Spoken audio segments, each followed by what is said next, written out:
Morning, people. Welcome back to the grumpy old bastard in the corner.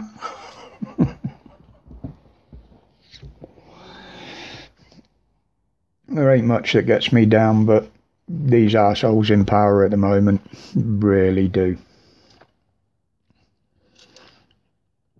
Right, well,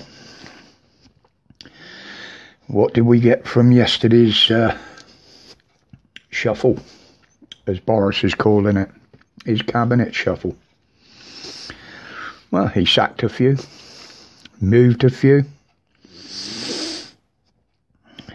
but has done virtually nothing about the ones that have got us in this bloody mess. Patel being a prime example, obviously. This woman has failed at everything that she said she was going to do. Openly lying about things. And she gets to keep her job.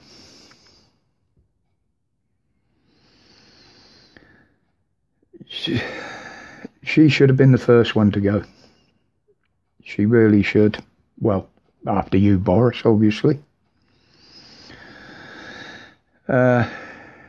The ministers of fear, as I call them. Whitty, Vallance. They're still there. The thieving git that's robbed us all. Wishy-washy. He's still there. But he did get rid of the Minister of Education. Yeah, I can understand that. But who did he replace him with? The ex-vaccine minister. Don't forget, he's the one that says, jibby jab your kids. They put him in charge of education. Unbelievable. I mean, Javid stays as the health secretary.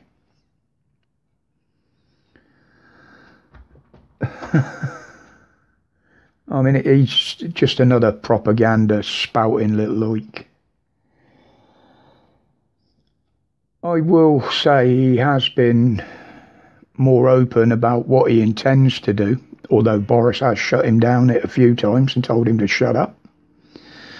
But he is better than that thieving, lying, adulterous little prick Hancock.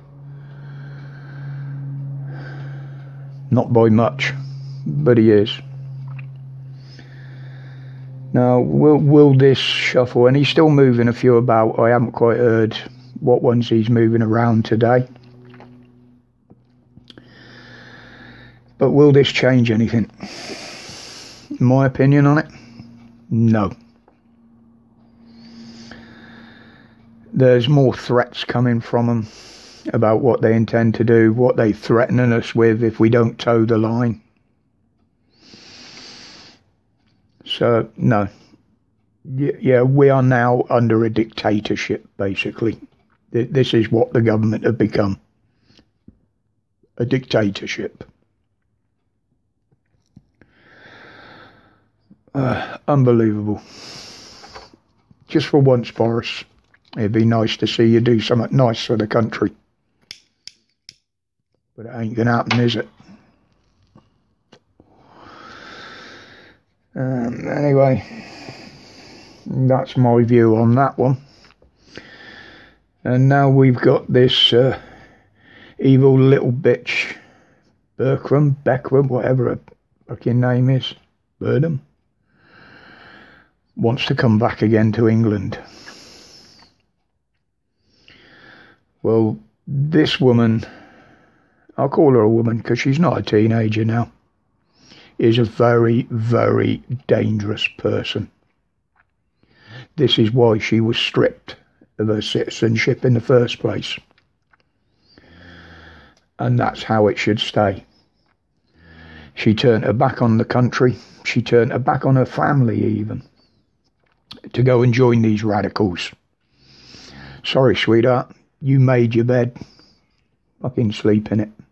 As far as I'm concerned, you should never be allowed back in this country. And today is the first day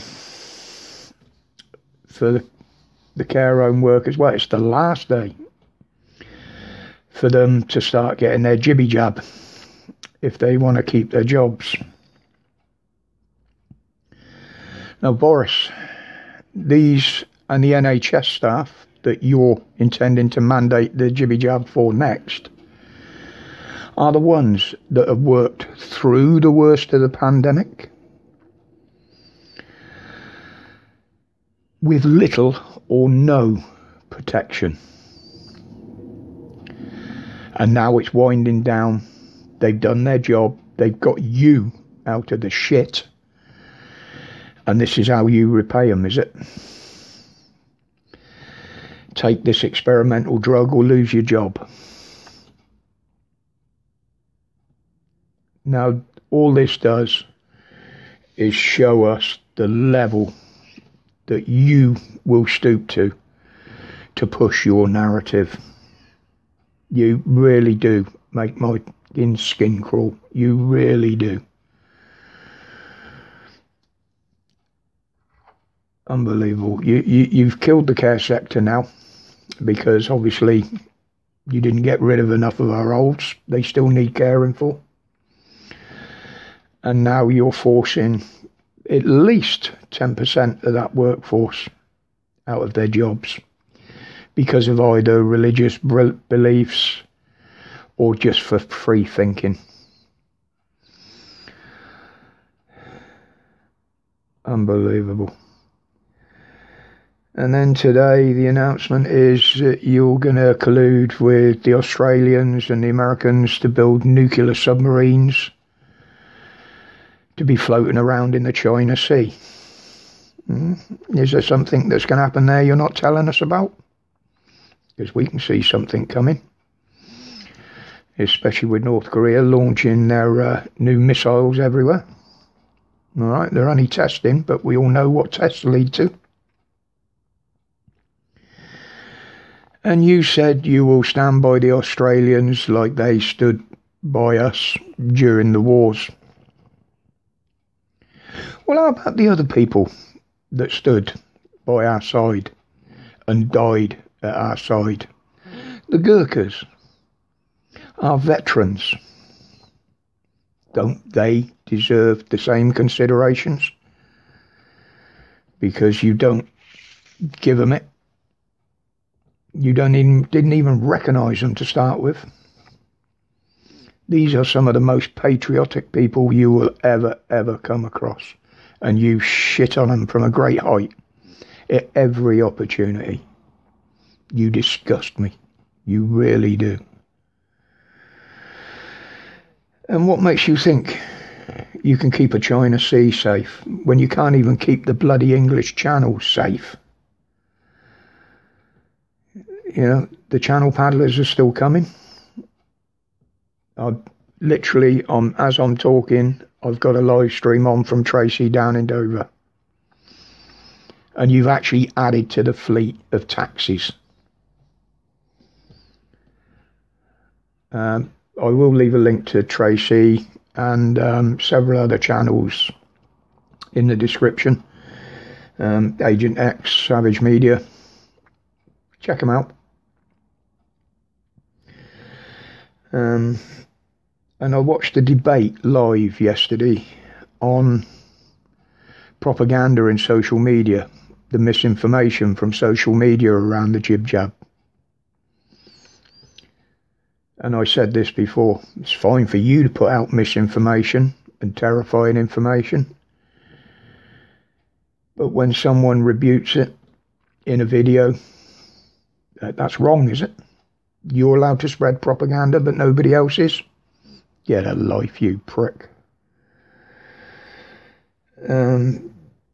This is all heading towards the end of free speech, or what little of it we have left anyway, to voice an opinion.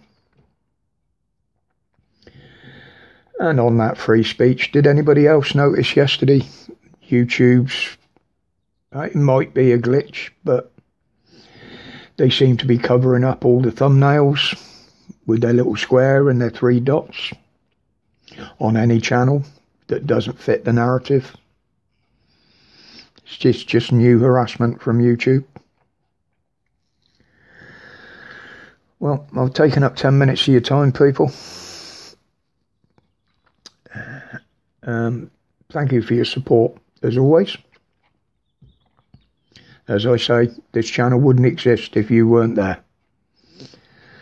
Well, it would, but I'd just be talking to myself, wouldn't I? Which has become a habit. So, until the next one, people, enjoy what looks like it should be a nice day. Thank you for your support. My respects to each and every one of you, as always. And until the next one, stay safe, stay strong, stay free from tyranny and ignore the propaganda. Live your life how you see fit, not how they want you to. Got it the right way round today. Laters, guys.